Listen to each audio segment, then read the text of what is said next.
Андан соң ул урамга түгел, зур, озын урам Хади Такташ. Истәдә Х, урысча Х, астыда татар телендә ул Хади булырга тиеш.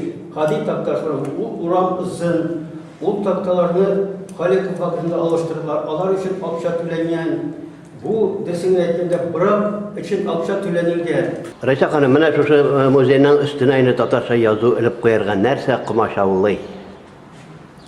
Нам ничего не мешает. Конечно, закон о двух языках надо выполнять, эти все законы, но все всегда упирается в финансы. Поэтому для того, чтобы установить вывеску именно на татарском языке, у нас нет финансов. У нас нет средств для того, чтобы установить. Тем более после подорожания доллара, естественно, конечно, цена материалов повысилась. И наверняка больше потребуется сейчас средств для того, чтобы поменять выставку на татарском языке, нежели чем 2 года назад.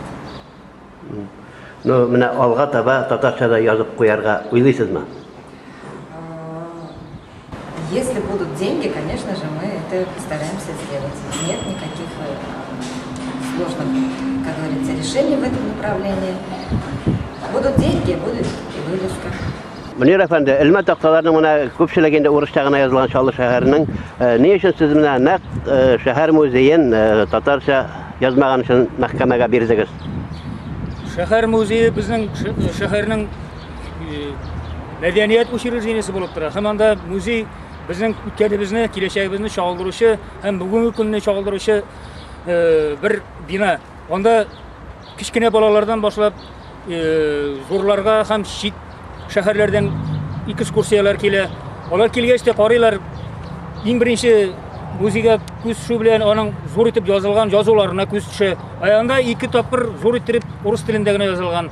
Нишләпсең безнең Татарстанның үзәгендә шәһәрдә 50% халкы булган Шаллыда телләр турында закон үтәлмәй.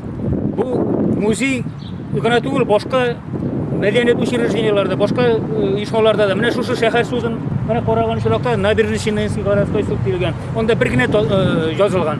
Бу мине урамнан үтеп киткәндә бу минем милли хисләремә кимсетте дә музейне кирип, аңа язмаша мөрәҗәгать иттем музей директорына.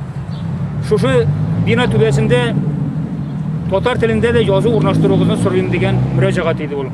Музей директоры миңа җавап хаты язды.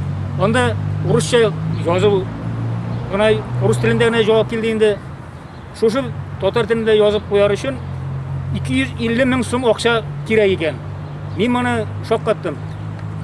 Анда бит 2 телдә 2 тапкыр язып куйганнар. 250 меңгә курсаң ярты миллион сумлык акча, бюджет акчасы тотылган. Татар телендә язарга бер тин акча да юк. Шуннан мөрәҗәгать иттем хакимияткә. Хакимияттә инде законнар үзгәрде. Безнең 4 ай эчендә спонсорлар табылса, эшләп куярга без риза дигән сүзләр бар инде. Ул гомуми сүзләр инде. Шушы җаваплар мине бер генә дә канәгатьләндермәде. Телләр турында законның үтәлмәвен рәслаучы бу бер фактны мин тоттым да шәһәр судына мөрәҗәгать иттем инде. 2 телдә җавап язылган язу үлүләрен таләп иттем инде суд аркылы. Һәм шулай хакимияттән төп җавап тотучы менә телләр турында законның язылганча шәһәр хакимияте моңа төп җавап бирүче. Акчаны алар бүлә, аклар яздырта. Музей җитәкчесе бүген судта әйтеп торды. Без только үтәүчеләр генә, бөтен төп спонсор, төп яздыручы безнең исполком шәһәр хакимият дип әйтте инде.